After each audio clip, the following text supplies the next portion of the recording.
No, just welcome everyone. I hope everyone's enjoyed this. And as we've talked about, the power of partnerships and the partners in our UTCs, our sponsors, the folks we work with on our research, there probably is no more important partner than our friends at USDOT.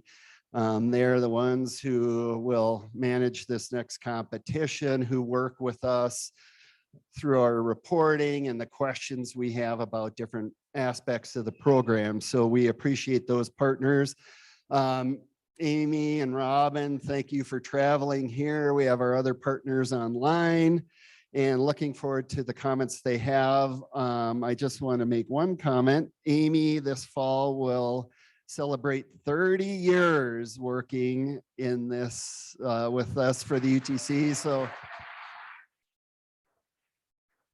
and since we spared no expense, a few extra caramels for you, Amy. So congratulations, and let's roll with our friends from USDOT. All right. Good morning, everybody. And thanks, David and Pat. And I would like to open this up with an apology of not being able to attend with you folks in person. However, we are here in spirit, and hopefully the next round, all of us would get the opportunity to kind of meet up and catch up, and which is an event I truly miss, seeing you guys face to face. In the meantime, I thought this is a good opportunity to share with you folks some key elements of the UTC program information. And this 2-hour slot is going to be quite informative, I hope, and it's pretty packed. So I'm not going to take a lot of time talking, but I would like to introduce our leader of the UTC program, Dr. Firaz Ibrahim, who most of you have met either face-to-face or online at some point in the recent past. So Dr. Ibrahim will kick off the event, and he is the director of the USDOT's Office of Research, Development, and Technology.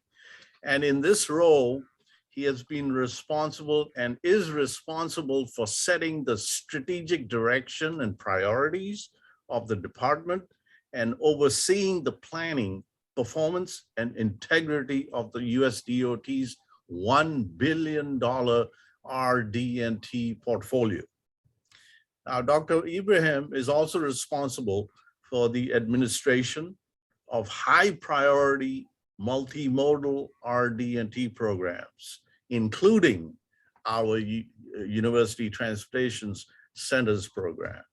So, and Dr. Ibrahim has served in several leadership roles within the USDOT, as well as in US embassies, private sector, and academia. So please join me in welcoming Dr. Ibrahim. Thank you, Cesar, and good morning, everyone. Echoing what Cesar has said, deep apologies for not being able to be with you today. But I should say that I'm happy to see at least Amy and Robin made it there, and hopefully in January we'll get to meet you one-on-one in DC. I hope you're having a great time, unproductive time in Montana, although I hope you're safe with all the events that are there. But I'm still glad that you're able to get together, because this is a great opportunity to connect with each other and us at the USDOT. I'm excited to join you virtually today, nonetheless. So I want to start by thanking all of you. And I know, unfortunately, I wasn't in that stand-up exercise, because had I been with you today, I'd probably be the first to sit down immediately, unlike Amy. But I'm glad to see that there are veterans of the program. But nonetheless, regardless how long you've been with the program, I want to make sure that you know that as sponsors of the program, we're really appreciative of all your outstanding efforts. We believe that the last several decades. You helped us elevate to new heights the state of the transportation art, but also practice. You were successful in mobilizing the crucial elements of the UTC program, and I don't need to lecture you on those, but creating innovations and moving them to practice. I've enjoyed reading all your success stories that come to me almost on daily basis. So thank you for doing that. But also developing the next generation transportation leaders. I know I enjoy seeing pictures of all the students that graduate through the program and all their innovations as well. And you've been successful in addressing our priorities at the national level, but also wherever you sit, state or local priorities as well. And you do that really well through strong partnerships. So today I'll touch a little bit on a new partnership and funding opportunities. And one of them, of course, is the UTC NOFO, but I'll touch on other RD&T programs that gonna come live over the next year or two. So let me start with the UTC NOFO. As you all know, a few weeks ago, we released the UTC NOFO for grants totaling $450 million that we hope to make available to 35 centers.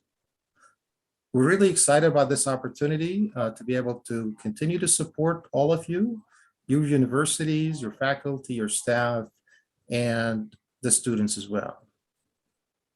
I hope that you pursue this new opportunity, which will allow us to continue our partnership to build the brightest future for all of us, one that's safer, more efficient, and more affordable for everyone.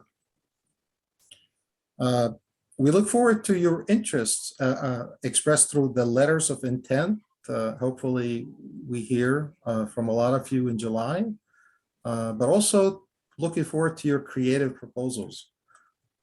I anticipate that we'll announce the awards in November, and I personally look forward to the kickoff meetings in 2023. So what's new in the new NOFO? You'll hear more about some of what's new today, but I'm going to touch on a few items with you here. If you read the NOFO, you may have noticed that we've designed the NOFO to increase the impact of the UTC program. And specifically the impact of the program on the future transportation. As always, we expect the program to achieve congressional priorities, but also expect the program to help us achieve the administration and DOT priorities. We also expect the program to advance the vision of people-centric, multimodal, integrated, and intelligent system. And you'll hear more about that in a little bit. You also may have noticed that the NOFO references new key documents and discusses new program priorities. These include the DOT strategic plan, the RD&T strategic plan, the Secretary's innovation principles, transformative research, innovation implementation, domestic manufacturing, as well as equity. I'm going to touch on each of these very briefly today. We recently developed and released a new DOT strategic plan with the Secretary's innovation principles. Both of them aim to increase investment in transformation and innovations. Another key document is the new DOT RD&T strategic plan. We are currently preparing the plan for final review and release. This plan will present DOT's research vision, our grand challenges, and priorities. You'll hear more about that from Alistair shortly as well. The goals outlined in all of these plans are interconnected and should not be viewed in silos. With your help, we aim to advance these goals through transformative research that follows a holistic transportation systems approach. These reference documents should help you understand our priorities as you prepare your applications. But also, after you're selected, it'll help you create purpose-driven innovations. I encourage you to get familiar with these documents for successful applications and later for successful program execution. Now, let me move on to the topic of transformative research. At DOT, we aim to significantly increase investments in transformative research. This is important for several reasons. For the US to compete globally, to ensure that Americans have the best transportation system in the world, but also to ensure that our investments yield infrastructure that not only address today's needs, but also those of the next generation. Therefore, in this cycle of competition, we need your help to focus the program on creating innovations through breakthrough, advanced, and transformative research. I've read the last couple of reports to Congress, and I've seen the investment of the program, where about a quarter of the program is going towards advanced research. So in this NOFO, the focus will be on all these breakthrough, advanced, and transformative research. I believe this is not only doable, but also appropriate given your collective intellects and talents. I also believe this is necessary to utilize your talents properly to accelerate the transformation of our system. So let's move on to talk about innovation implementation. I know you've been successful in this area, but it is an important topic to talk about nonetheless. We need your help to not only focus the program on innovation implementation, but increase the rate of innovation implementation. You can help that through continuing strong partnership, technology transfer activities, invention protection, workforce development, and startups and domestic manufacturing. We want to make sure that inventions that are made in the US are also made in the US. So not only the inventions, but also manufactured in the US as well. So this is necessary to turn investment into value and help America win the 21st century, which, as you'll know, it's one of the Secretary's innovation principles. So last and equally as important is the topic of equity. To encourage increased participation in the UTC program from historically Black colleges and minority serving institutions, we recently held a webinar or briefing to HBCUs and MSIs on the UTC program and on the NOFO as well. If you have not attended the webinar, I encourage you to view the recording from the UTC site. The recording can give you additional insights on items such as the DOT equity goals and equity action plan. Given that our research vision is for people-centric system, equity research and program equity play a central role in achieving this vision. We encourage equal access to opportunities and equal opportunities to develop and deploy talents as well. Therefore, as we partner on this program, we welcome and encourage meaningful participation from all universities in all aspects of the program. Now, let's shift to talk a little bit to talk about future and forthcoming or other RD&T program and opportunities. As you probably know, there are several IJA or BIL programs and opportunities that will be available to universities. These include the Open Research Initiative. This program is authorized for $50 million a year. Pending congressional funding, we plan to establish an advanced transportation research pilot program where you can submit unsolicited research and technology proposals to us to address our broad DOT priorities.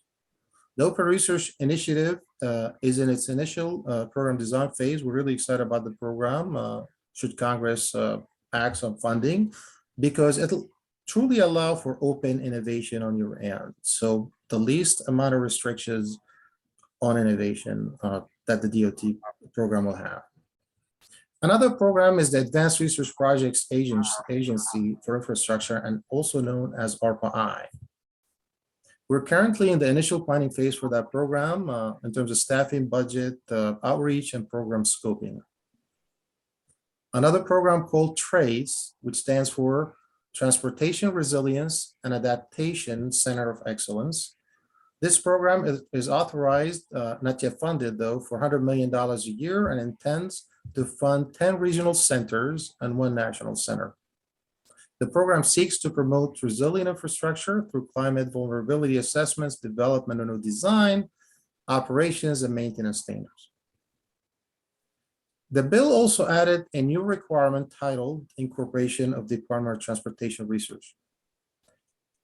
So now we have the opportunity to showcase to Congress all of our innovation practices, material, or technologies that have demonstrable benefits to the system. On that note, I encourage you to continue sending us stories about innovation you create or transition as part of your technology transfer plans. We continue to grow our technology and innovation stewardship efforts to support your technology transfer plans. So in closing, I look forward to our continued partnership through the UTC and other RD&T program. My office and I are committed to increased interaction with your centers for stronger partnerships. We're also committed to providing you with timely assistance as you prepare your proposals and as you deliver the program. Thank you for your attention. I hope you enjoy the rest of the meeting. Unless there are questions, I will turn it over back to either Caesar or Tracy. Yes, there is a question in the chat which someone is asking for the name of the research programs that you just mentioned, the Open Research Program, the Advanced Research Projects Agencies -Infrastructure, that's known as ARPA-I, and then TRACE, that's Transportation, Resilience, and Adaptation Centers of Excellence. I'm going to put those in the chat. So, but I didn't get the question. So that's the name of the programs.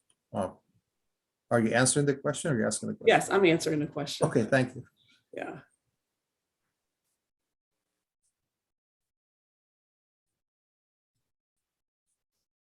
Okay, and then there's another question. Are there slides that list these programs that you referred to?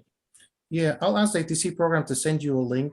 We have these, we have a document that summarizes all these documents, all these programs.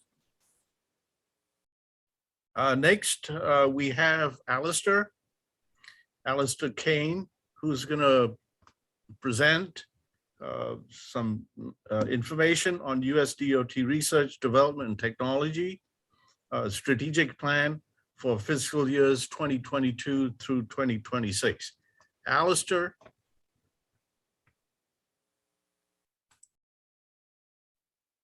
The floor is yours. All right.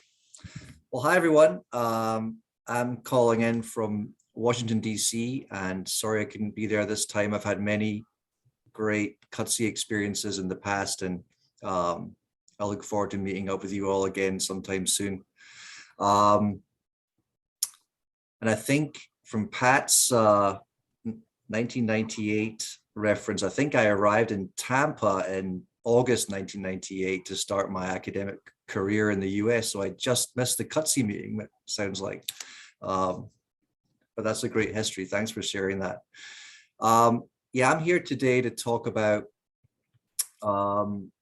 the USDOT Research Development and Technology Strategic Plan. Some of you will recall that I presented on this at the TRB annual meeting in January. And at that point, we were seeking stakeholder input on the contents of the plan. And we got a lot of good feedback from some of you there in January, as well as other stakeholder outreach efforts we did with federal agencies, experts in the field across transportation, et cetera, et cetera. So that's all baked into this plan, which is close to being published. You'll see at the bottom of this introductory slide, we have a draft. I think the draft is available to you all on request from the UTC program. And we're close to publishing it. We expect publication in July next month. But we have shared the draft with you. It's pre-decisional, it's subject to change, but we don't anticipate significant changes. So we hope you'll find the draft useful for your purposes in developing your proposals. And I'm just going to give you a short overview of the plan and its main elements today. So as Dr. Ibrahim mentioned, the purpose of the plan really is to align with the DOT strategic plan, which was published earlier this year, and really flesh out how the research portfolio within DOT can help further the DOT strategic plan and the DOT strategic goals. So what's research's role in achieving DOT's overall mission? We've actually set the plan up a little more aspirational and different this time. We've included some ideas around long-term visions for the future of the transportation system. So the plan is, if you've looked at it, it includes what we need to do over the next 5 years. That's statutory as far as stating what DOT will do, what the priorities are by strategic goal area. So we do that with the 5-year horizon that's statutorily mandated. But we also wanted to take the opportunity to set a vision for the research for the longer term and for what's needed to help us get to a desirable long-term state of the future of transportation. So you'll see that's where the grand challenges come in that I'm going to talk about later, is where do we really want to head in the longer term, not just the 5-year horizon that will get us some of the way there, but what are we aiming for in the longer term? And that's kind of a new thing for us to include in strategic plans like this. It's important, once published, for the purposes of directing DOT's research investments, things like the UTC NOFO, but everything we do as far as putting money out of the building to work with our partners in industry and academia, we want to relate back to what is in this plan and further the goals within it. And also we need it for our purposes as far as organizing our statutory mandated research planning and review efforts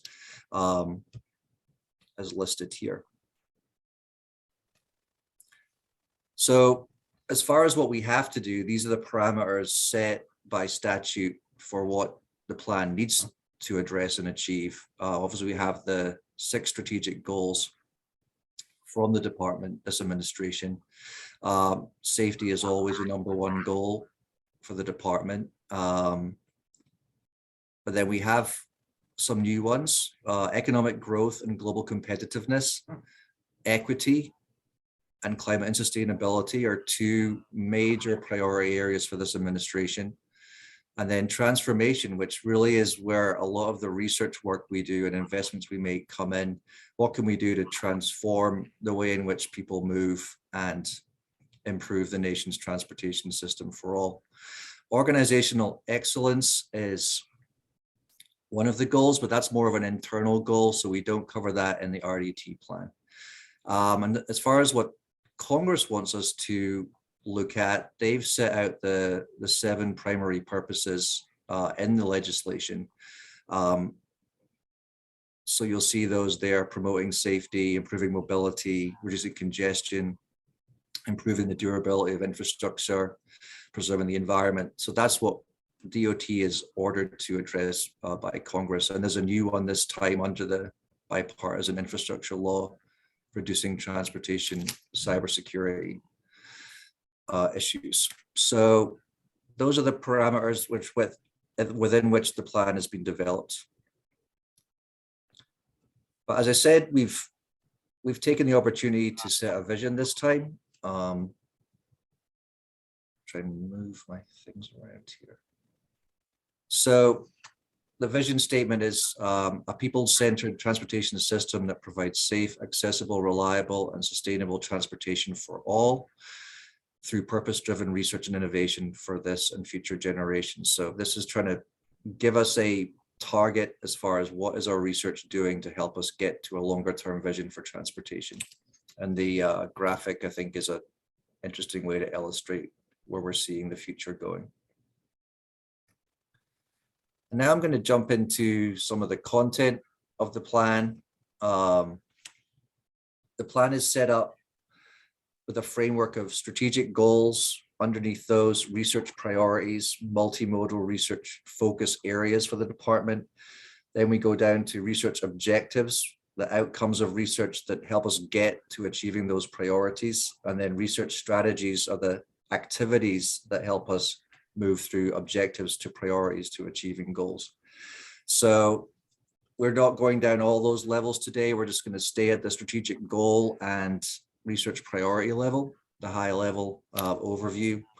But for each goal, we've set a grand challenge, which I think is useful for us to help frame where are we headed ultimately in all of this. So for the safety goal, we have 3 research priorities: human factors. Obviously, human factors drives a lot of the department's research work and how we approach safety, especially with moving towards a multimodal system with many more pedestrian, cyclist, and interactions with vehicular transportation.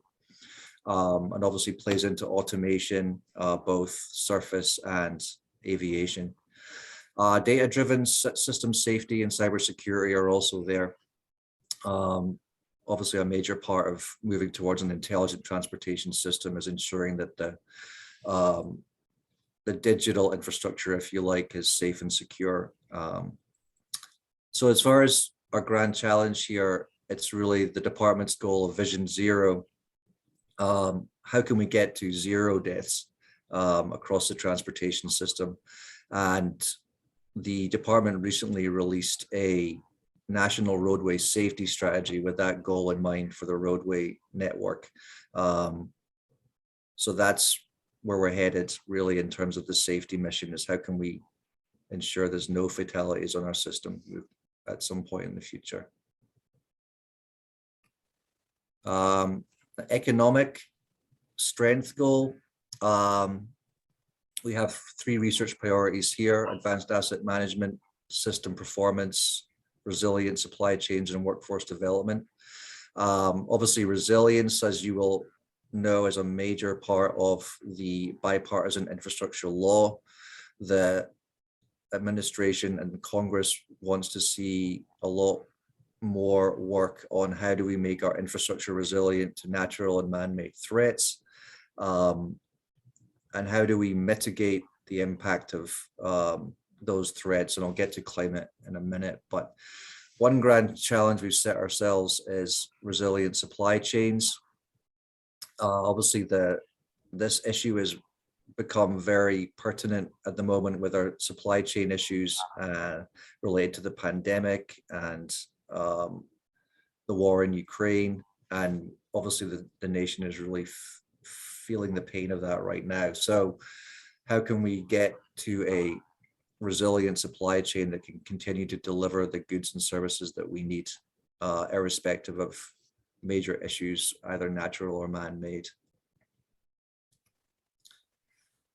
Equity, obviously another new and very high priority goal for the department. Research priorities in equity and accessibility assessment, so we understand the baseline of where we are with equity, and then moving forward to ensuring mobility for all, and wealth creation for all. The grand challenge here, creating an equitable transportation system for all with accessible and convenient mobility options. And you may know the department has recently released an equity action plan for how it intends to achieve its equity goals. That's worth looking at as well. Climate and sustainability, obviously another major priority area for the department. And this, I think, incorporates some of the climate mitigation work, decarbonization, greenhouse gas emission reduction, and also the adaptation side of resilience.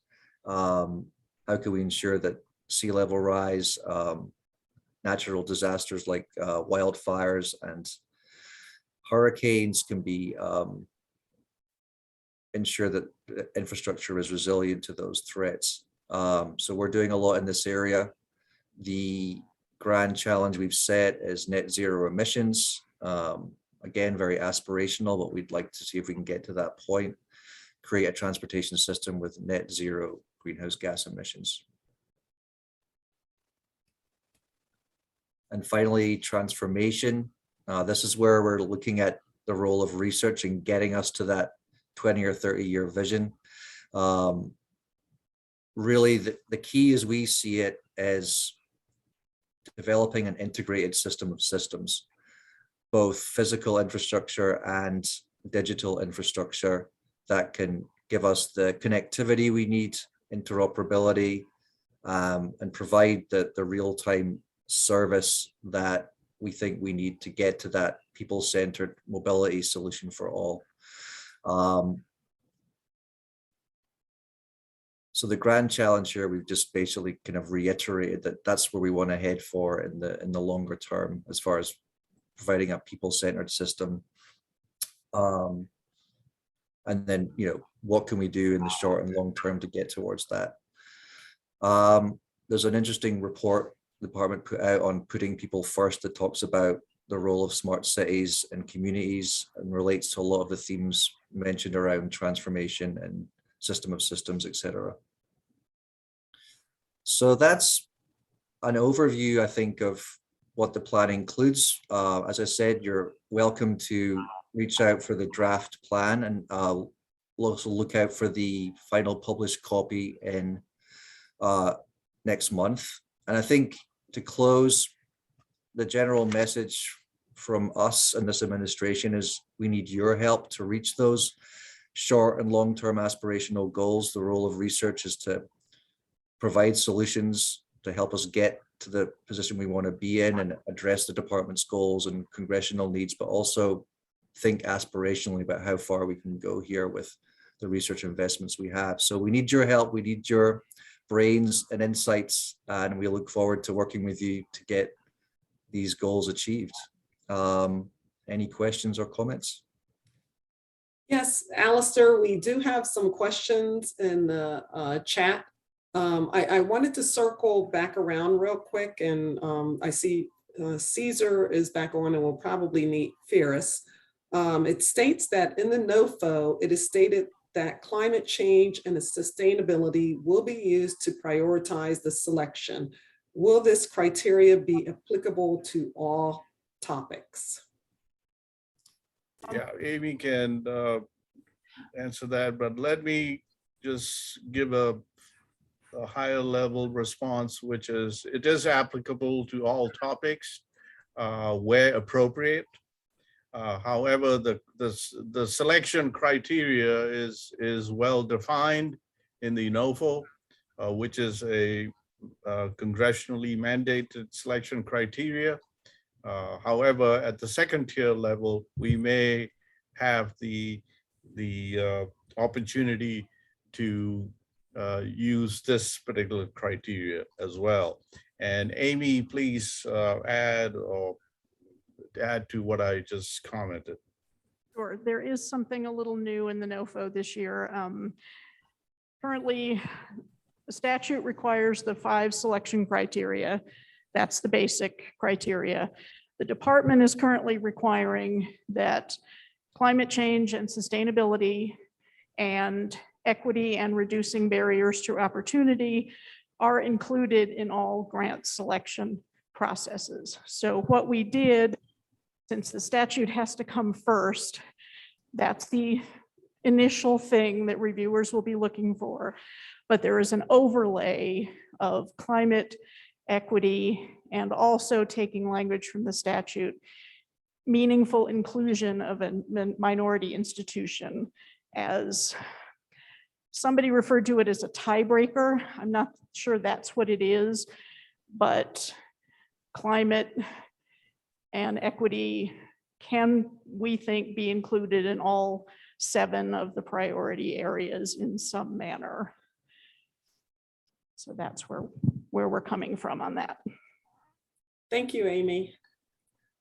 This is a question, Alistair. Several people are requesting a draft copy of the USDOT Research Development and Technology Strategic Plan. How can they obtain that? That one too. Page 7 and 8 of the NOFO direct you to the competition webpage for information about that. The fact that that question was asked, I want to start by saying, please look at that page. Keep your eye on that page every few days. There's new information going up there. The short answer is send an email to utcgrants@dot.gov. If we do need to control to some degree the distribution of that draft document. So if the request comes from a EDU email address, we'll probably just send it right out. If you send it from your personal email, you might get a response saying, are you with the university? Are you planning to apply, just to control the distribution? The other thing that's on that competition webpage that's really important are questions and answers about the NOFO. And we're adding to those every 3 or 4 days. And what those are typically are just clarifications of what the NOFO says, but you definitely want to keep an eye on those Q&As also. Thank you. Thank you, Amy. There's another question. How does a people-centered system mentioned in the strategic plan differ from what we're doing in the past, like in cybersecurity? Yeah, no, I think that's a good question. I think in my mind, the 20th century transportation system was often designed with the vehicle in mind. And now we're in the 21st century, we're realizing to provide mobility for all, you can't rely on everyone having access to a vehicle. For equity reasons alone, you have to provide mobility solutions that don't require a vehicle. And we know a lot of this country finds itself in a position where if you don't have a vehicle, you're unable to access basic needs and services. So that's what we're trying to do here. Mobility for all. Thank you. And then someone added a link in the chat asking, is this the same draft? And just to let them know, the requested page, this link that they sent, it's saying the page cannot be found. So no, I don't believe that's it. It's not posted yet, correct, Alistair? Yeah, it's not. Right. But as Amy said, there's instructions in the guidance to request access to it. Okay, thank you. And I have no other questions in the chat right now. All right, Dawn, thank you. Alistair, thanks a lot. Thanks, And folks. next, Alistair, before you go, could you say something briefly about how there are 2 strategic plans referenced in the NOFO? One is the departmental strategic plan and the other is the R&D. Could you say something briefly about how those are connected? Sure. So the DOT strategic plan is the strategic plan for the whole department for the next 5 years. The department's strategic goals for this administration and what it intends to achieve department-wide. The RD&T strategic plan is the research piece of that much wider puzzle. What does the research investment, or to be specific, research development and technology investment, do to further the broader DOT-wide goals? So it's the research piece of department's work for the nation and the US population. Thank you. all right, Both, thanks. both structured around the 6 or the 5 or 6 goals. So they are aligned, and it's the research role in supporting the overall goals of the department. Great, thank you, Alistair. All And right. next we have another presentation from Charles Ducker, who is our attorney advisor from the Office of General Counsel. And he's going to be talking about the Dole Act and updates on iEdison. Charles, the floor is yours. Thank you. Thank you. Let me see. Can you see my screen? Yes, it looks really good, Charles. Great. So first of all, let me welcome everybody. Thank you for coming for the 3rd day, and thanks to the UTC program personnel and Dr. Ibrahim for allowing me to come speak to you. Just wanted to raise awareness on several issues, actually, that are government-wide initiatives that will have an impact on federally funded research. So they will at some point have an impact on your UTC program. So the three topics that I'm going to discuss, let me see here. There we go. There are three initiatives: scientific integrity, research, security, and as Caesar mentioned, there's some Bayh-Dole and iEdison related changes coming down the road. So the first one I wanted to talk about was just scientific integrity. And as some of you may be aware, back in January of 2021, a presidential memorandum was issued.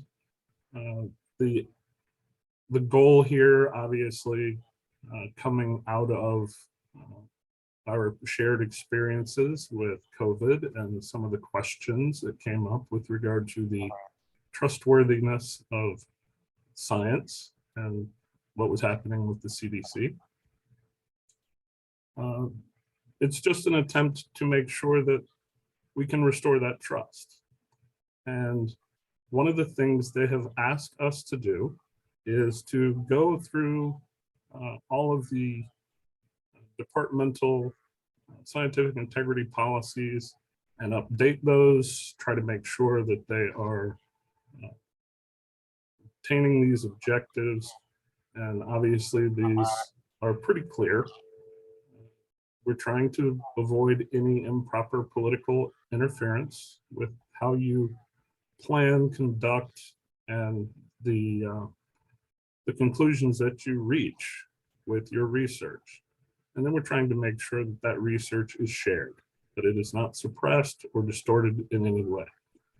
The way this may impact you, we are currently at DOT working on our draft policy. We have a policy in place at the moment, but we are completely revising it. And I am seeking to ensure that there is a mechanism in place for you to be able to report any concerns you have if there are any issues with how DOT accepts or treats your reports, any results that you share with us under your grant or contract. So the policy, or actually I should say the memorandum, sets some requirements for the department, and we have actually already accomplished two of those. The first is to appoint a designated chief scientific officer. That appointment has been made to the position of the Assistant Secretary for Research and Development.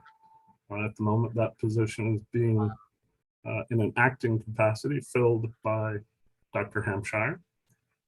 We're also required to appoint a scientific integrity official, someone who will manage this policy and aid in the conduction of any sort of investigations, look into any kind of claims of a violation of scientific integrity.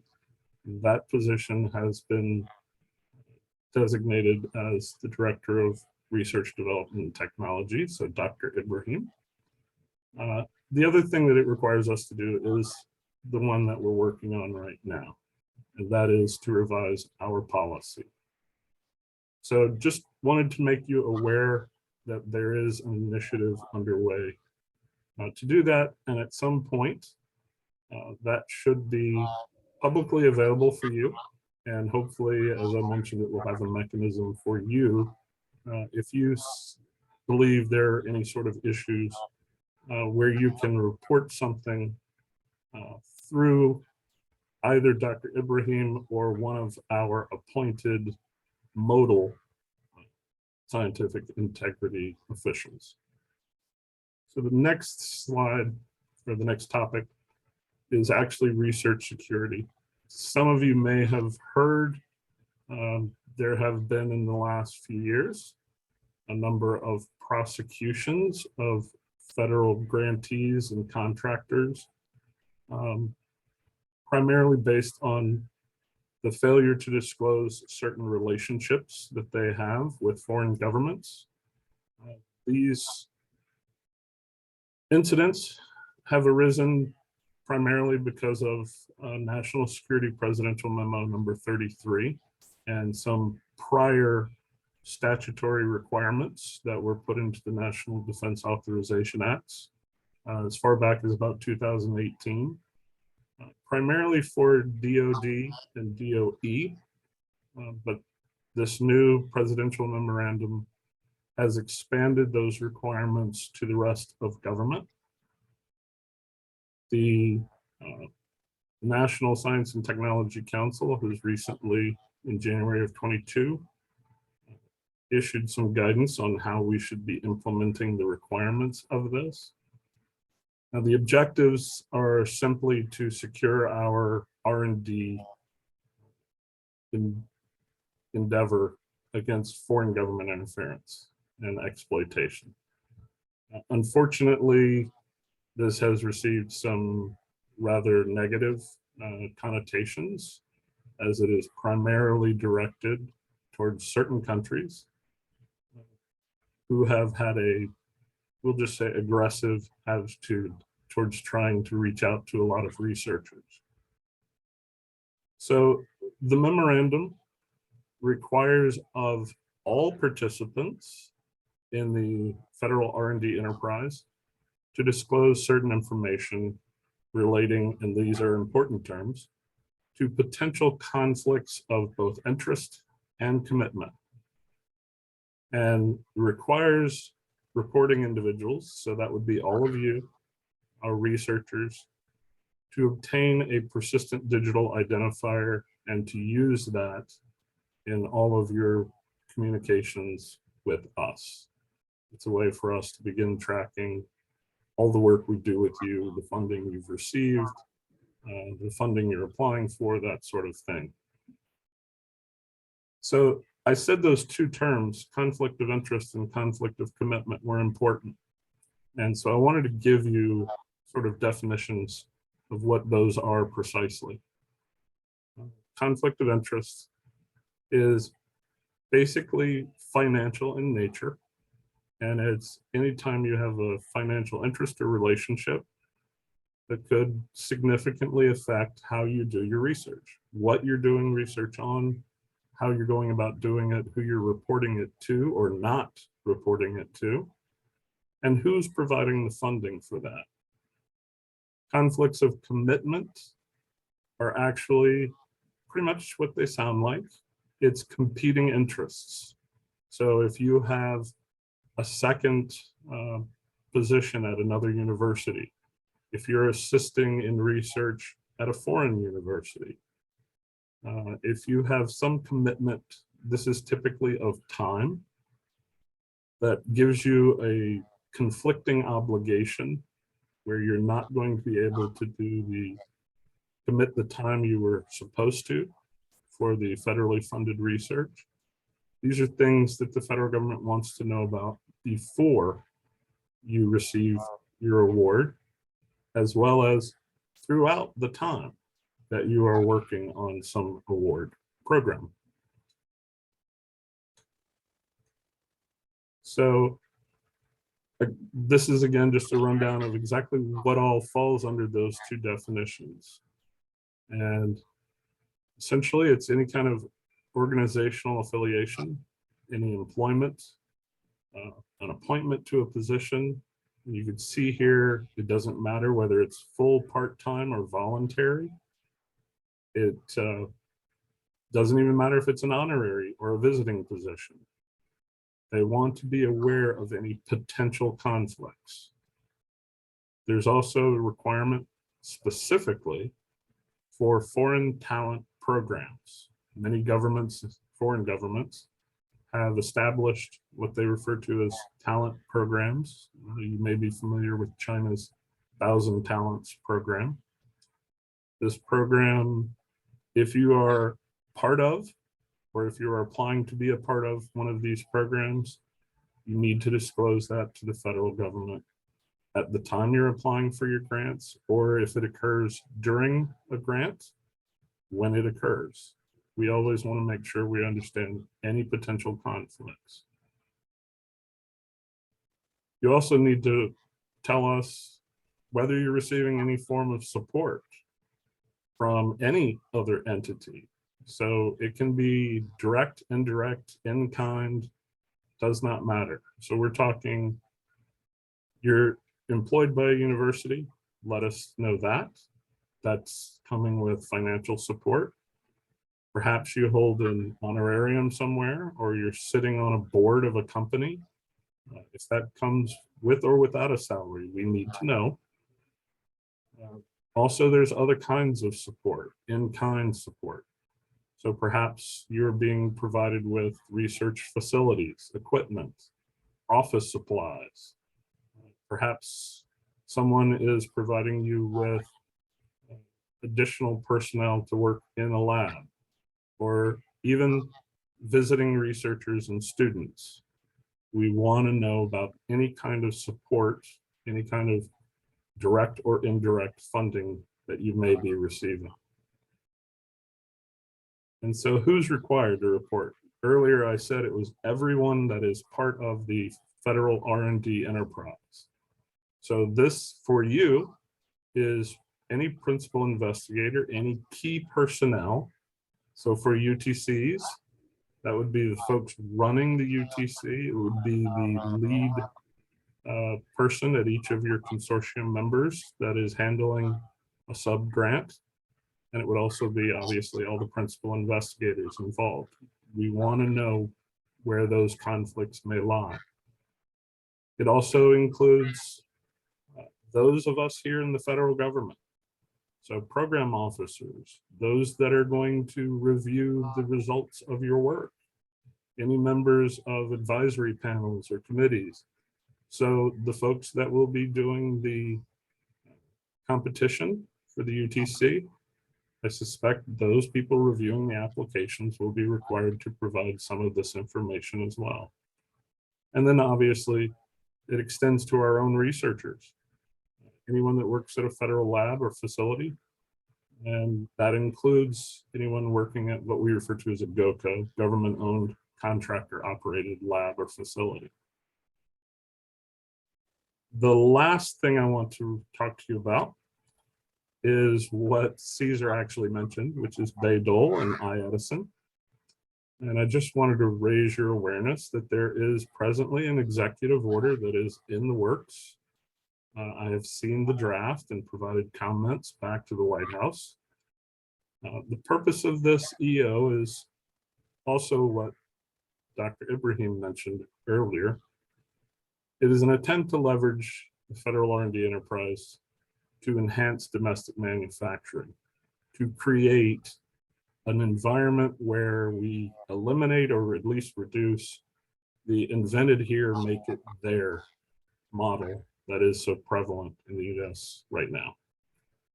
And it requires us to start making considerations about your domestic manufacturing ideas when it comes to the awarding of contracts and grants.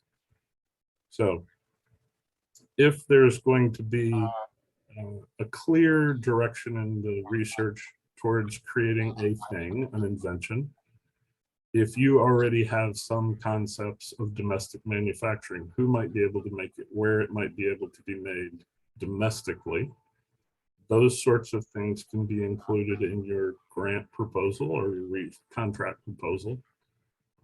And those are issues that we will be required to take into consideration.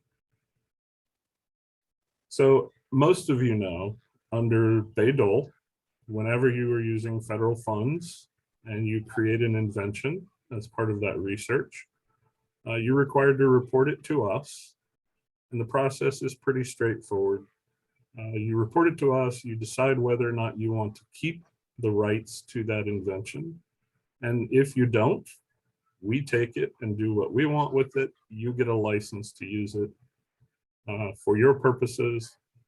If you do want to keep it, then you have some obligations placed on you, one of which is to file a patent application. The others are to try to commercialize that invention, perhaps via a license. And there has always been within Bayh-Dole a preference for domestic manufacturing for any subject inventions. Now that preference via this new executive order will become more of a requirement. So For those of you that are familiar with iEdison, it is a tool that was put out by NIH, I believe it was about 15 years ago. And it is a means for you to report your inventions to us, for us to interact online in an easier method of communication to keep track of those and what you're doing. iEdison, as part of this executive order, is being updated significantly. I know it is not the most user-friendly tool, so hopefully the new update will be much, much better. But it's also moving from NIH over to the National Institutes and Standards. So they will be taking over. And this executive order is requiring all federal agencies to begin using iEdison for all of their research, both contracts and grants, as that communications means by 2025. So while you've been using it, and forgive us, we used the UTC program as a bit of a guinea pig at first to see whether iEdison worked. It does work. And now the rest of DOT, the few that aren't already using it, will begin transitioning to use that in the future. So the new iEdison has some additional capabilities the old one didn't. You'll still be able to report your subject inventions. You'll still be able to make an election of rights, whether or not to keep the invention. You'll be able to tell us and provide us information about any patent application that you file. And the nice part is the new iEdison is supposed to be interoperable with the US Patent Office database. So we will be able to get all of the information about your application directly from the PTO. You won't necessarily have to provide us everything. I believe it's just a few simple numbers, an application number and date, perhaps, name of an inventor, something like that. And we should be able to find your application. You will also, this is something we have not necessarily required in the past, but you will also be able to send a simple confirmatory license. This is in those instances where you choose to keep your invention and file your patent application. It's merely a document acknowledging the statutory reservation of a license for the federal government. So it'll be a simple, probably just a click check box acknowledging, yes, the government has rights to this invention for government purposes, which is essentially fairly limited. You're also going to be able to give us utilization reports, and this is something that is new for DOT especially. We haven't really asked you in the past to provide us utilization reports of the inventions that you've created.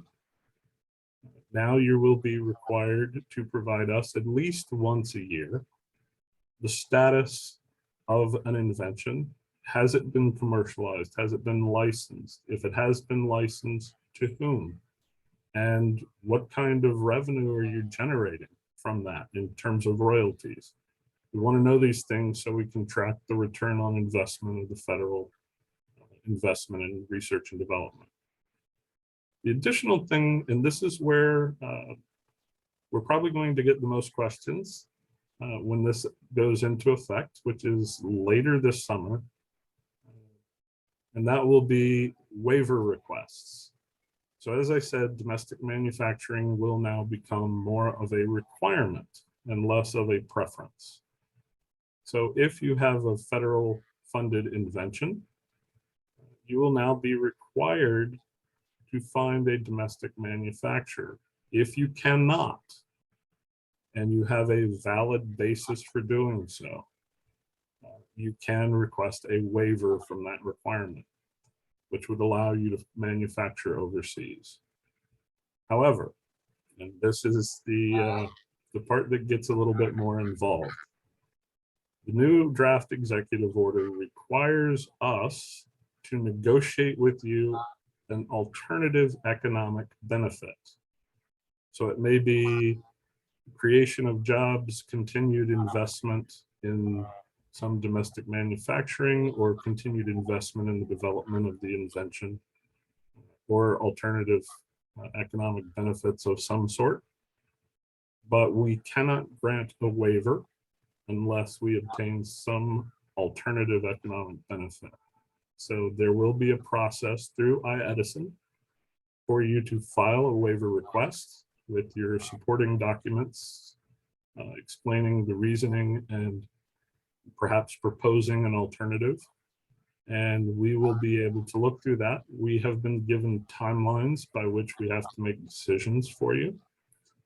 And we will be endeavoring to make sure we have decisions before those deadlines if possible. So that's some of the changes that are coming to iEdison.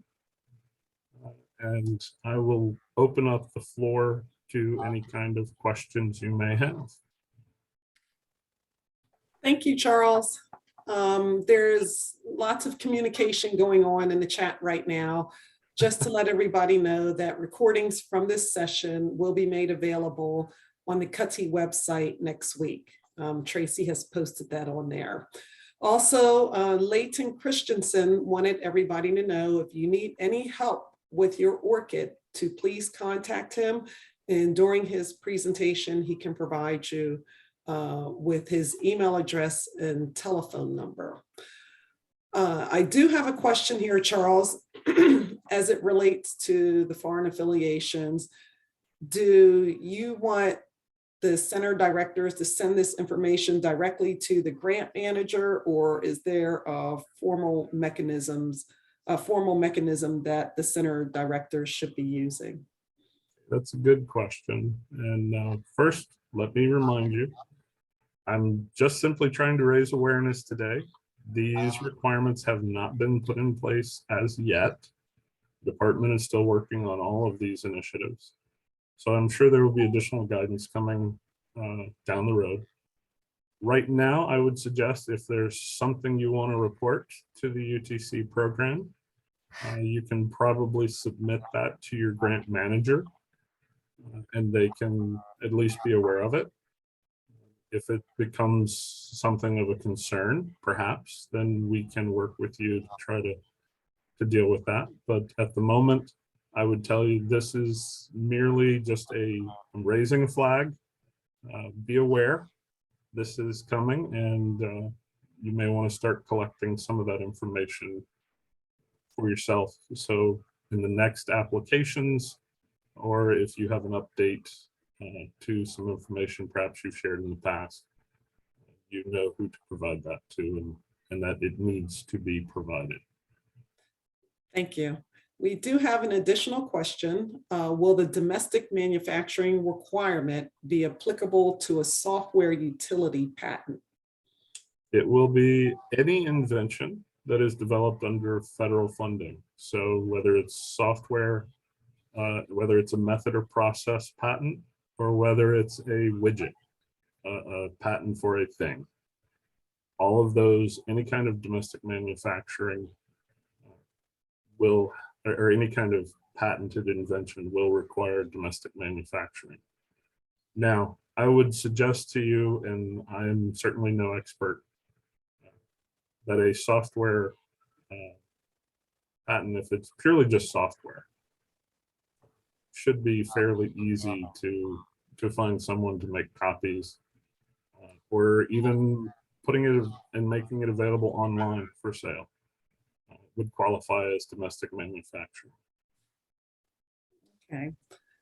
That's all the questions that I see in the chat right now, unless Amy and Robin have any additional questions from the audience in attendance in person. I have a question. This is Yin Han Wang from University of Washington. So the domestic manufacturing, is there a specific requirement, 100% or 50%? Could you please clarify? Thank you. Yeah, that is also a good question. And it's a question that I've put forward to the White House when I reviewed the executive order. If you've ever worked with Buy America or Buy American, there are percentages. So if something is more than 50% manufactured in the US, say an automobile, more than 50% of the steel is US manufactured steel. Sometimes that satisfies the requirement. That has not been made clear here, so I do not know. I also posed the question of whether the issue of manufacture versus assembly is sufficient. So perhaps something is manufactured overseas, but it is assembled here in the US. Is that sufficient for domestic manufacturing? We don't have those questions answered just yet. So unfortunately, I cannot give you an answer. Okay, I think I have the next question. Carrie Watkins, Georgia Tech, soon to be UC Davis. My question is actually about the first part, the scientific integrity. There was a part towards the end where you were talking about new mechanisms to address issues with how USDOT is accepting, sharing reports, things like that. And this relates to some things we've had come up quite a bit about publication. We had addressed some questions to USDOT about basically as academics, we need to be publishing in journals. More and more of those journals don't want to see reports being published. We're starting to get where the software is picking up the repeats and they're making us rewrite papers. I think there's a lot of things happening in this world of open access publications versus reports. And reports are really not what we get credit for as academics. So we have to be subject to what the publishing industry is making us do in all of these ways. So I wondered if you could address that sort of generally, and just, I also wanted to make a request that maybe we have some continued conversations that involve academics who understand the pressures of these things so that we can make sure that what's happening with the next UTCs, we're addressing both the public's ability to access the work we're doing, but also sort of the mandates on us as academics. Yeah, so a couple of points on that for you. The issue you're talking about is self-plagiarism, and we have heard that repeatedly. Primarily for those of you that have actually were standing up and have been there for 5 or more years, you may have heard me come and talk about public access. So within our public access plan, we are trying to establish a mechanism where you can put a hold on a report that you've presented to us, and it does not get posted publicly to the National Transportation Library website, Rosa P, for a certain period of time, which gives you the opportunity to go out and submit an article to a journal, have it accepted, and be published. That avoids the whole self-plagiarism thing where publishers are finding the reports on NTL and saying, this is too similar, it's already out there, we're not going to publish. I do not know the status of that effort at the moment. It's a software issue. I know that it is being worked on. Leighton Christensen, the next speaker, may be able to provide a brief update on that. But it is an acknowledged problem. We're aware of it and we're trying to resolve it. But as far as the scientific integrity issue goes, it's a separate issue. It's not the same thing. Again, just the scientific integrity issue is more of a, we want to make sure any sort of influence that should not be put on your research is avoided and reportable, and we can investigate it and address it. We've had issues in the past where certain political appointees at DOT have requested the removal of reports from the National Transportation Library because the results didn't run necessarily with that administration's objectives and goals. And when we were made aware of that, they got put back up. So this is an effort to strengthen our policy, to strengthen our processes to be able to investigate those issues, correct them, and if necessary, punish the individuals that are unduly influencing your research. Whether, again, as I said, whether it's what you research, how you research it, or what the results and conclusions are. And Charles, to add to the conversation and to help address Dr. Carrie Watkins, her question, someone put in the chat that Tom O'Brien and Sandra Bott did do some work on this and had a TRB session earlier this year or last year sometime.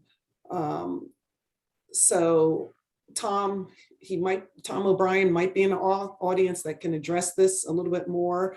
But Leighton will definitely discuss this in his during his presentation too. Great.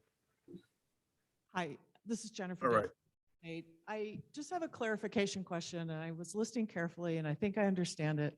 On the conflicts of interest and conflicts of commitment, it sounds like as a UTC, and I know this is also draft, but what you presented, as a UTC, I as the director would be subject to this, and then maybe the lead person on each of our partner campuses would be, but maybe not below that. So like we have an RFP every year to give out research. We have peer reviewers, we have an advisory board, and then we issue task orders to dozens of other what we call PIs on individual research projects. And those people are hiring students, et cetera.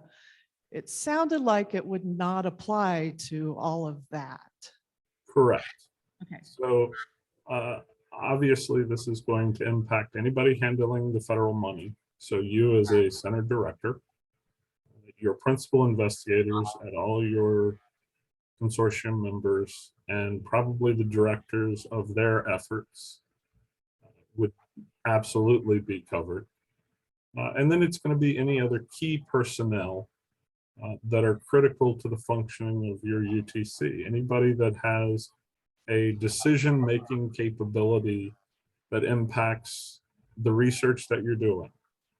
Again, sort of in line with the same theme I've been hitting, what research you're doing, how you're doing it, who it gets reported to or shared with, or who it doesn't. Some of these talent programs actually put individual researchers under a contract, and it requires them not to report things to certain groups or individuals. So anyone that has that sort of influence over how your UTC operates in terms of what research you're doing, and who is directly in control of the federal funding that you receive, those would be the people that absolutely need to report that sort of information. But it sounds like as the director, I should be concerned. So let's say in that whole process, we give out a task order to a researcher who later on it turns out is part of one of these talent programs, and perhaps there is some issue. It sort of sounds like I might be a little responsible for that. He's going to be responsible for it, or she, whoever this researcher is, and they would be a PI on that particular effort. So they would absolutely need to disclose that information. So the person that I, as the director, give the money to, I guess that's where well, perhaps this will help. It's an individual responsibility to share that information. You as a director are not necessarily going to be held responsible for everyone else, but you as the director of a UTC consortium are certainly going to be our first point of contact to say, where is this information? Especially when you apply, we're going to be asking, where is this? How come it's not attached to everyone's CV? Okay. Thank you. We are running over time. Caesar, did you want to take it over from here? Yeah, thank you, Dawn. Yes, I mean, these are excellent questions, but we've got a couple of more presentations, so we need to run as we speak. Thank you, Charles. Next, we have Leighton Christensen from the Office of Information and Library Sciences, and he's going to be talking about ROSA-P and data management. So Leighton, the floor is yours, please. Thank you. Thanks, Cesar. Hey, folks, good to see you again. Wish I could be there. So real quick, Carrie, I'm going to get to your question in this presentation, I promise. And of course, these slides will be available later on. And then back to scientific integrity. And Charles mentioned the issue with a takedown request. That was a political arm twisting at NTL. And Charles was very nice enough to include me early on in some of the drafting of the policy and the implementation that he described. And I had a chance to sort of look at it from the library end of things, since we have to share with the public. And I offered some very strong language protecting employees, especially those of us at the GS 13, 12, 11, those sorts of levels, from that sort of undue influence, and protecting the research that you are entrusting to us. So we will see how that all goes. And then let's go ahead. I'll turn on the slides. I've got a few other notes from things that have come up. I always like being toward the end because I get to think about all the things that are being talked about. So, and I want to point to the first thing right here off the bat. You'll notice on the title slide right here after my name, there's an ORCID number. What is an ORCID? Because Charles mentioned it. It's been part of the public access plan since 2015 in December when it was first published. All researchers and contributors should have an ORCID. That's an open researcher and contributor identifier. And that number, which is 16 digits long and then also has its internet protocol on it, uniquely identifies you, disambiguates you from all the other people in the world who do any sort of research who happen to be named Leighton L. Christensen. There's many of us, I can tell you that. No, actually, so far I'm it. But other folks have more common names, especially depending on where you come from in the world. And the important point of an ORCID is that you get credit for the work that you do. And you get an opportunity to build an ORCID profile that you get to keep track of your publications, your grants, your review activities, your volunteer activities. And that can be a very important CV builder, reference tool for when you're up for promotion, for tenure review, those sorts of things. And so I included in the chat the link to my ORCID profile, which is this link right here on the slide. You can go and look and see the sorts of things that I do. I get to do some publishing. I get to do presentations such as these. The folks at the National Science Foundation have had me on review panels for proposals the last couple of years, which is always a joy, as have the folks at TRB for publications as well as with committee work. So ORCID is vital. I encourage you to get it, get registered and make use of it. We will be displaying ORCIDs next to researchers' names coming up in a future software update in Rosa P. And that will start to be more useful. Plus, it'll be, as Charles mentioned, used to track researchers federally, across the U.S. government, and we will implement the same here at DOT when we're able to do so. So I am happy to come to any meeting you want to have and talk about ORCID until your ears fall off. So please do give me a shout, folks, there at CUTC if you want to have that sort of meeting. Let's move on with the topic at hand. There we go. So I'm going to talk about a couple things. I'm going to start with the repository and open science access portal, Rosa P. Whoops. And again, just reinforce for all of you that Rosa P is the National Transportation Library's repository and open science access portal. And it is spelled out in the public access plan as one of the places where we must share all DOT funded research. It's not exclusive. You can have things on your own website, in your own academic repositories, those sorts of things, but DOT must get a local copy. We must have a copy on hand that we can share. And that includes all research outputs. And you'll see that in the upcoming NOFO language. You'll notice that we've opened the definition from publications and data sets to research outputs to include software, code, other things that might come out of research. We may have bitten off more than we can chew with some of those files being really large, but we'll deal with that over time. And again, I would be remiss if I didn't mention that the name Rosa P was specifically chosen to honor the civil rights movement and one of its important figures, Rosa Parks, in bringing justice and equity to public transportation.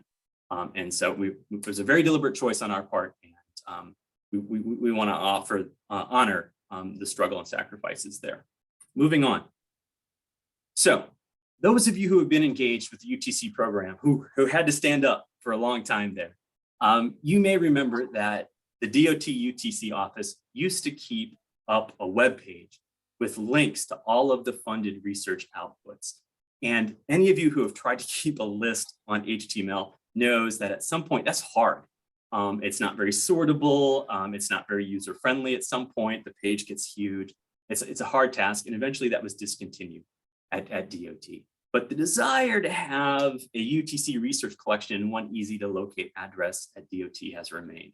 So at the beginning of 2022, implementing something that we've been discussing for a little while with the UTC grant managers, we at NTL created a special UTC collection in Rosa P.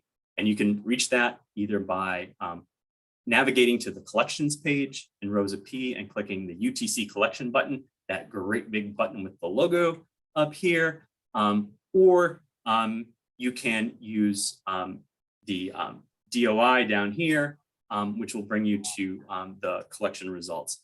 Right now, as of this morning, there are nearly 6,000 research outputs in this collection. We believe that we have received and cataloged most of the items from 2016 to present, so the public access period, that was our first goal. Now we're trying to go back and fill gaps in content going all the way back to 1987. I've done some really deep dives in a whole bunch of archives, looking for older materials. That work's going to take a little bit longer. We don't necessarily have anybody we can assign to that work at the moment. Plus, some of that work may only exist as physical print copies, and we would have to scan those. And that always takes time and effort. We hope this collection will be valuable to the public and to you as researchers. It would be a place to go and see what other UTCs, what other universities have done, and perhaps discover gaps in research and unique gaps that you then could take on as part of the work that you're doing. Another useful resource that I want to tell you about is the OSTP's Desirable Characteristics of Data Repositories for Federally Funded Research, which just came out in May 2022. And I want you to know that, at the federal level, we are trying to harmonize public access, data management, and open science implementation across all federal government research offices. And one of the groups that we do that in is the White House Office of Science and Technology Policy, OSTP, Subcommittee on Open Science, SOS. And that committee's been around not long. Since about not long after the 2013 Holdren memo on public access came out, the White House stood up the SOS or its precursor. And a number of us from DOT, including both Charles and myself, have served or are serving on the SOS. I currently serve as a primary DOT representative to SOS. And we work with other federal agencies to implement as consistent as possible best practices. Now, of course, there's always a little wiggle room because the requirements for security and privacy are a little heavier over at DOD than they are over at DOT. So, it's consistent as possible, but we sit together and we come up with best practices and we work toward a more streamlined and common federal approach. The first public output from the SOS is this Desirable Characteristics of Data Repositories. And it's to answer, a common question all of the federal research offices get is, where do I preserve my data sets? And so you can access this guide at the DOI up there in point number 1. The folks at the Smithsonian Institution were very nice to put it in their repository and assign it a persistent identifier. So you will always be able to find this guide. This guide will help you assess the quality of a repository, including their documentation, their retention policies, the use of persistent identifiers, and security, among other things. There's also a particular section of the guide for considerations for data sets that record potentially sensitive data about human subjects. So the DOT, we will be updating our page guidelines for evaluating repositories for conformance with the DOT public access plan to include this SOS guide, because there's pretty much everything in the guide we already do at DOT and that we already ask for you to look for when we help you find a useful repository for yourself. So there won't be much change in the way that we actually work, but we do want to align with the other feds, and we want to make sure that everybody gets a chance to read this guide and see what we're thinking here at the federal space and help to implement that. Now, of course, point number 3, my recommended best practice is always start with the library or institutional repository at your academic institution. They might hold all your data and all your reports for free. Or if you might be at a university where there's cost recovery sorts of things like we do at the federal level, but always look at home first before you go out shopping for a repository. And but if you have to go out because your institution doesn't have a robust institutional repository, you also should check out the page point 4 there, data repositories conformant with the DOT public access plan, where we keep a growing list of repositories. And I've been very happy to work with the repository managers at Carnegie Mellon, Iowa State, Missouri S&T, Texas, Nebraska Lincoln, and others to review their conformance to the public access plan and add them to that list. And finally, call me, shoot me an email. Let me know how I can help you solve this riddle if you're having troubles figuring out what would be a good repository. We do offer some generalist repository suggestions on that page, and you're welcome to use those. So please do contact me if you need some help. So let's get to Carrie's question. Publication embargo request. So it has always been the case since the public access policy came out in December 2015 that you all have the right to ask us to embargo, hold from release, so by embargo, hold from release, any final research report that you have created for DOT with DOT funding for up to 12 months after the initial publication date of any journal article. What has not always been the case is we haven't always been as clear as we could on how you make sure that we need to do that. And we have had very few actual requests or reminders from our researchers that, hey, I need you to hold this report for a year because I have this paper pending. So I have included on this, and I have updated the web page where this information lives, so that will be more helpful to help you help us instantiate your embargo and make sure that there will be fewer calls and emails about self-plagiarism.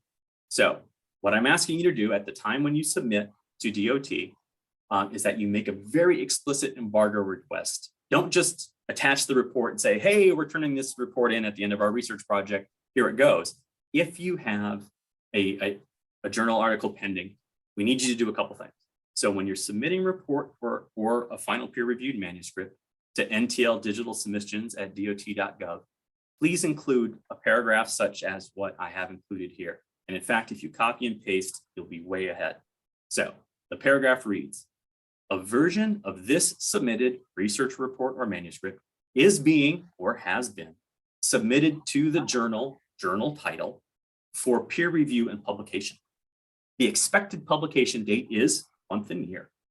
Consistent with the DOT Public Access Plan section requirements publications, we are requesting this submitted report or manuscript be embargoed for 12 months from the date of publication before it is shared with the public. And then you include 2 more lines, the embargo start date, the expected publication date for that paper in that journal, and then you include the expected embargo end date, which is 12 months later. We record that information in our system and we hold the item until the embargo has expired. We are set up for that. Our system is currently set up for that. It is a little bit of a manual process, but we're set up for that. We're ready to go. We just need to get those requests in from you all. And I've made it much more explicit here on this slide. I've made it much more explicit on our public access guidance website. So I hope that helps because we answer the same question every year. And it finally dawned on me that our guidance just wasn't clear enough. So I hope this will be a lot of help. Just a reminder, data sets, unlike publications, cannot be embargoed. So data sets have to be released at a fairly early state. Plus, then also on that slide, there are resources for embargo and rights if you have other questions and you want to review presentations and slide decks and things like that that we've put up before.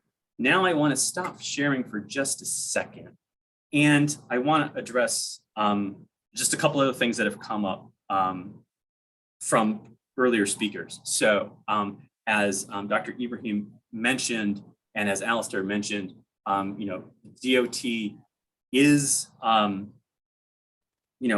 has an eye on equity and diversity and access to public transit as a whole, to transportation as a whole. We have an eye on climate change. The Rosa P does have a special collection for the Climate Change Clearinghouse. You can go and look at that. You can find it on the collections page, just as you can with the UTC collection.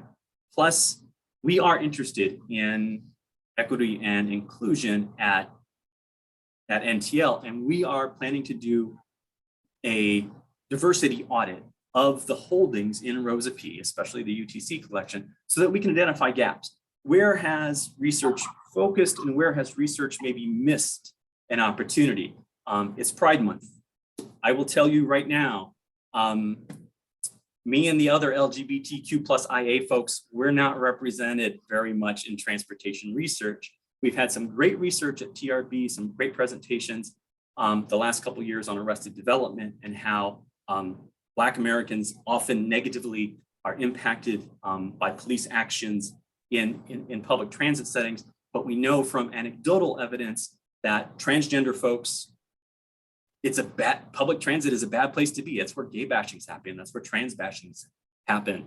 And that hasn't necessarily been studied in the way that it should. We also know from looking at the transportation research thesaurus that the only two genders represented in the TRT right now are male and female, and that's way behind the times. There's no room for folks who are transgender, non-binary, anything else. And so there's important gaps in the research that we're doing, and we want to do some more text mining and gap analysis. So there's some research ideas for your grad students out there right there. If you want to work with us at NTL or the folks at TRID and get a corpus together and look at, hey, how are LGBTQIA folks represented in the transportation research literature? I'm giving you that one for free. Let's talk about how we can work on that together. And I think, yes, and again, the offer is open for ORCID. I can come and do a presentation.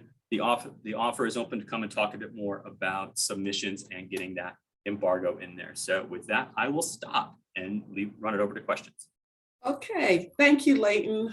We have 15 minutes left and we still have Janet to present. I just have one question here, and somebody has stated that they may have missed this information in a previous session, perhaps TRB, but are they to send their final reports to the NTL digital submission at dot.gov now instead of TRIS? Could you clarify that, please? Right, sure. So it's not an either or, Miranda, it's a both. And ideally, if Leighton had Leighton's way, everything would come to DOT first. We would check it. We would make sure it's 508 compliant. We would catalog it, and then we would share it with the world, including TRID and TRIS, and then they would index it. Because remember, NTL, we are the repository. TRID is just an index. TRID does not hold, TRB does not hold any of your reports. They have links to your reports where they live, either on your website or ours. And I would prefer that we're the gatekeeper, and then we share it out with the world. But right now, it's you send it to both. And then both of us work on it. And then what happens, the folks at TRID, Janet's partners, they index it, and they almost always include, every week, when we get new items into NTL, we send that metadata on over to TRID, and then that's what gets indexed. So if things are, but that doesn't mean necessarily that the timing is the same. At Rosa P, we try to turn things around in 2 weeks. Doesn't always happen. That doesn't mean necessarily the folks at TRID are able to turn them around as fast as we're able to. It depends on what other projects are coming in. We're all dependent on that workload. We're all, working with exactly the number of people we have to keep things moving. So if a big batch comes in, especially end of the semester, oh my gosh, you all killed us at the end of May. It was just like you dumped everything on us at the end of the May, as happens in an academic setting. So we're all doing the best we can to keep up. If that really is a problem where you're not seeing things in TRID, talk with Janet, maybe email Bill, and we'll see if we can get things caught up. Yeah, and this is from another person that they want to thank you for your participation here and discussing the topics of diversity, which are very important points. So thanks, Chandra. I really appreciate the nice words. Okay. I'm not sure if there's any questions in the audience or.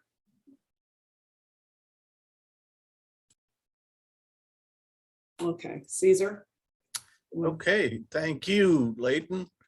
And moving along, we have a next presentation, which happens to be the last presentation.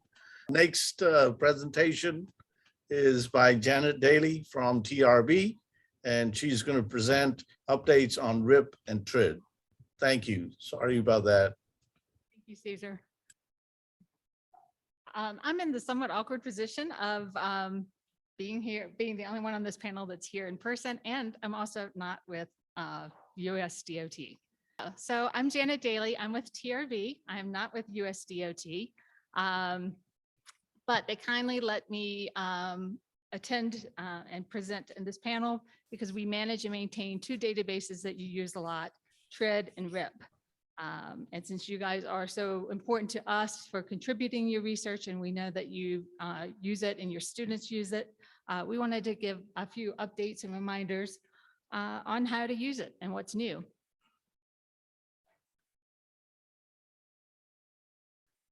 So.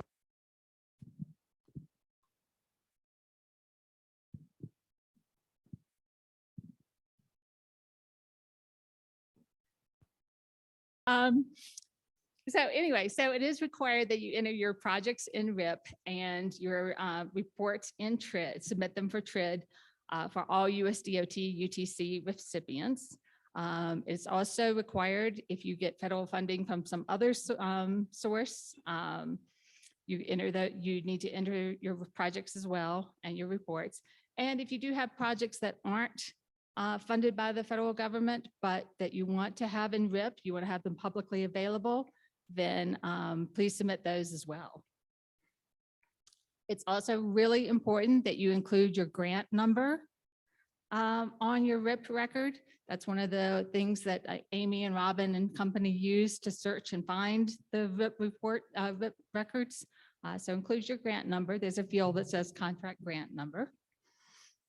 Also, when you're submitting a final report, if you have somewhere in the introductory text for that report, a statement that says something like this project partially or completely funded by the USDOT UTC program, our indexers otherwise don't really have a way of knowing that this is a UTC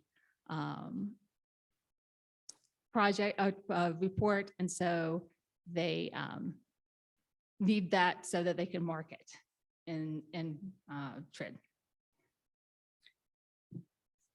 So also closing out reports. You guys are really great about entering your reports, but it's also important at the other end to close out a project if it's been completed. It's really, we try to make it a simple process. First, you mark your RIP record as completed. Then you submit your final report to TRID. There is a form on our website where you can submit that. Then you give us a couple of weeks up to a month. As Leighton said, a lot of it depends on sort of what our workload is and where we are kind of in the month, but you should be able to see it within a month. Once it's there, you need to wait. If it's a federally funded project, you need to wait 6 months after the research is complete. That's not 6 months after the report was published. It's just six months from when you finished the actual research. So once that 6 months has passed, you've checked TRID, the report is there, then you can delete the record from RIP. And once you delete the record from RIP, though, it's gone. We don't have any way of putting it back. So don't delete until you're absolutely ready. So those were the reminders. Now we have a few news things. First of all, when you go onto RIP for the first time, you will see that we've changed the login procedures a little bit. The first thing you'll be asked is to reset your password. That's a security update that we've made. Basically, what we had before, we had one password, one set of credentials for a center that everyone in the center shared. Now everyone's going to be getting their individual, can set up an individual account. However, you don't have to worry that you won't be able to access things that have previously been entered. Everyone from the same center has access to everyone else's projects records, so they can delete or modify them as they need to. So you can still, that applies for anyone who's new. If you're an existing UTC, you love your login credentials, you can keep them. But if you would like to go ahead and set them up as individual accounts, let me know and I'll do that for you. And new users are going to be using their email address as their user ID. When you do reset your password, keep in mind though that if you have an already established account, that account was probably set up with a generic email address for the center. So that password request is not going to come necessarily to your individual email account.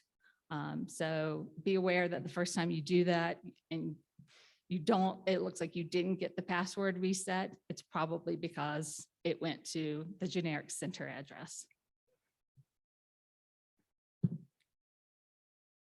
So we also have some new and enhanced search fields for RIP and TRID. They're very similar.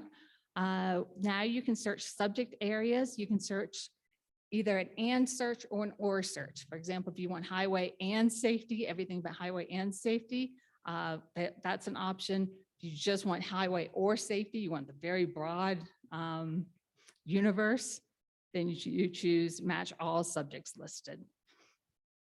Subject areas are those 31 broad categories that TRB uses kind of throughout its operations to kind of classify the entire transportation universe. Index terms are the 11,000 terms from the TRT, so index terms are much more specific. We also now have partial index term searches. This is great because you can make a more complex search. It'll pick up any, if you type in bicycle, it'll type bicycle safety, bicycling. It also will search some of the other thesauri that we have. If you wanted things about Montana, you could type Montana in here. This would pull up things that were indexed with the term Montana, with the geographic term Montana. But it won't pick up things necessarily by Montana DOT, for example. And we've developed a new and improved online help for you. Before it was like a very, very long, tedious list to get through. Now we've divided it up into smaller categories that you can click on, open and see details. It'll explain individual fields to you. It'll also explain to you how to construct complex searches.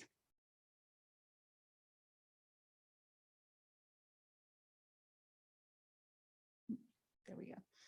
And so those are the new features we have. We also have some new content. For the first time, we have data sets indexed in TRID. There are about 600 right now. A lot of them come from the UTCs. We pick up a lot of them through Rosa P. You can find the data sets because we've entered the word data set or supporting data set, whichever is applicable, at the end of the title. Okay, so you can search by the result type.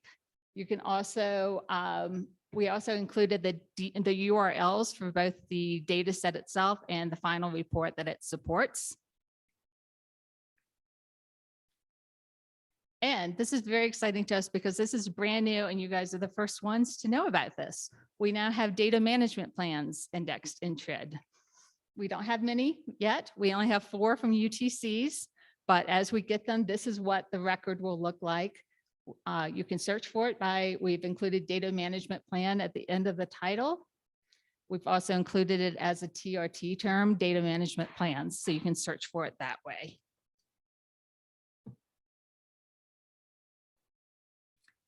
And then a couple of things to be on the lookout for that are coming up soon. First, you'll be getting sometime later this summer, expired projects notices. These are notices that we send out to let you know that your project, you have a project in VIP that has passed its expected completion date, but it's still not marked as completed. So all we're asking you to do in those cases is just go in, update the date, or if it has been completed, send us the final report so that we can get that in TRID. Also in September, every September, I conduct a webinar on kind of give you details on TRID and VIP and how to use it. So please, if you're not the people that actually enter the projects in VIP, please let them know that this is coming up and share that information with them.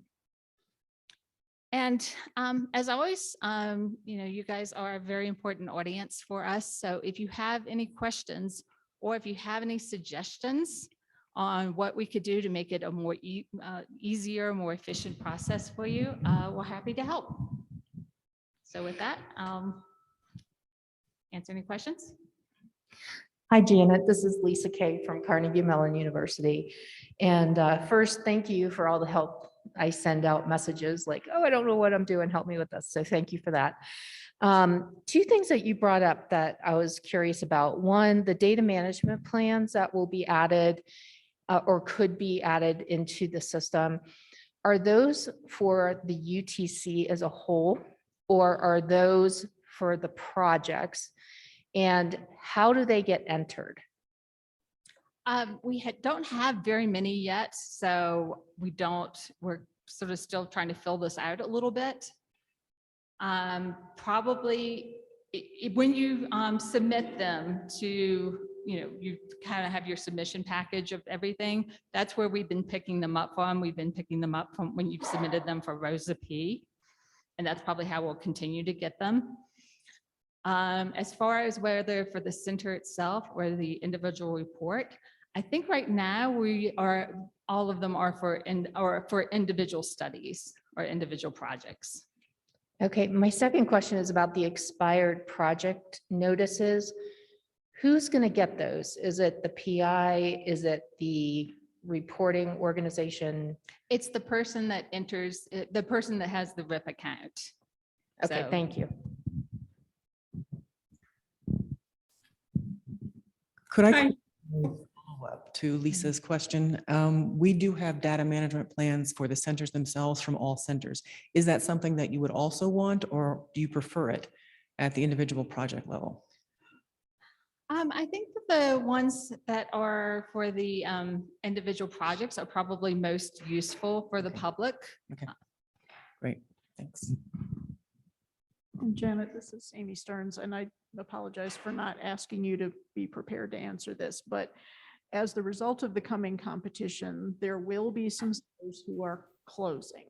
And even if they win another grant, that grant will close, a new grant would start. Is there anything you want folks to be sure to do before a grant closes? For ones that might be continuing. Or ones, Oh, okay. either way. Right. Well, it's important, especially because we have had this problem in the past where a center has sunsetted and their projects are still in RIP. So please, make sure you have closed out your projects in RIP.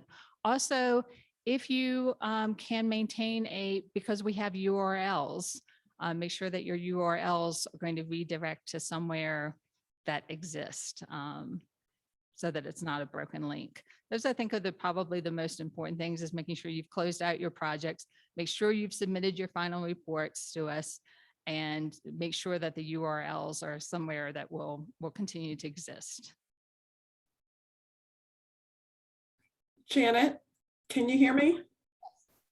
Yes, I have a question in the chat. It says, in reference to the 6 months after the research project is completed to delete the record in RIP, do you mean the research project period of the UTC or the specific research project being reported on? The specific research project. And then also, Leighton made a comment that he wants everybody to know that Rosa P also has a data management plan collection.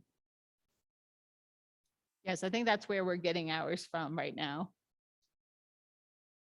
And keep in mind, as Leighton said, we just index things and we provide URL links to somewhere else. We, unlike Rosa P, we are not the repository. We don't keep things. So anything about embargo periods doesn't really apply to things in TRID.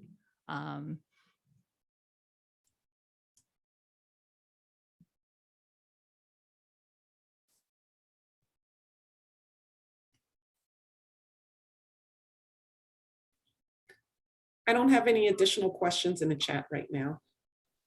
Oh, I guess I do. Amanda Collimore, University of Maine. I'm just curious, for the 6-month requirement, is that for terminated projects as well, like when a researcher's left a university? Terminated projects are always a little bit of a gray area. I would suggest what usually happens, honestly, is that they just get abandoned in RIP for sometimes years until somebody cleans them up. But yes, in general, I would keep the terminated report in there, the terminated project in there until you feel like it would be no longer useful for the public to know that it had ever existed. So, if it stays in there a year or so, that's fine. If it was something that never really got off the ground and there's not really any public interest, then you could go ahead and delete it sooner. Janet, we have one additional question from Denise Dunn. For those people that don't know her in the audience, she's another UTC grant manager. She wants to know, do you have a sense of the current number of expired UTC projects? Do you know what? I have no idea. Because my report has them from everywhere, whether it's a DOT, a UTC, everywhere. In general, I would say to expect a report from me. I mean, almost as soon as it passes that expected completion date, even if it's like 1 day over when I send the report, you'll get the notice. And the notice will look like a list of all the projects. So, obviously if it's, just 1 or 2 days out of date and completion is, imminent, then you don't really have to do anything with it. But it's mainly the ones that have, are massively out of date that we want you to take a look at.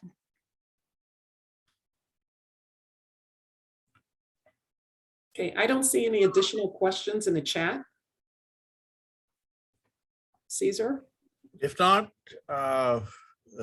Janet, thank you so much for your presentation. And I would like to make one comment on RIP and TRID to the community here, to our friends and colleagues, that this is an extremely important, critical database for us, meaning the UTC program staff. The reason being is all data calls that we get internally, externally, and from senior leadership, we rely on this database. So it is our bread and butter of the program, the go-to site and repository to search and conduct queries. So it is an extremely important database, and I strongly urge you to continue to be diligent on populating this site. Thank you. With that, thanks a lot. And on the overall session, I hope you all found the presentations to be very useful for existing as well as the upcoming competition. And as you know, if you have any additional questions on the competition, there is a query site as referenced in the NOFO that you can post your questions that we would respond to. So with that, Amy, did you have anything to share? Cesar, I just wanted to clarify what the next session is. I think we're going to take a 15-minute break, right? And then after that, the administrative session, we call it that. It's an awkward name. What we have liked to do at these meetings over the years is try to get the people at the centers who do things like upload information into Rip and Tread, write or edit progress reports, getting those of you who do that familiar with each other, because there are questions about how to do things within a university environment that we aren't helpful on. So that's the target. In some cases, that a couple centers, that is the center director. Anybody's welcome to stay, but that's the target. We probably also will be fielding random questions too. Thank you. All right, with that, thank you all.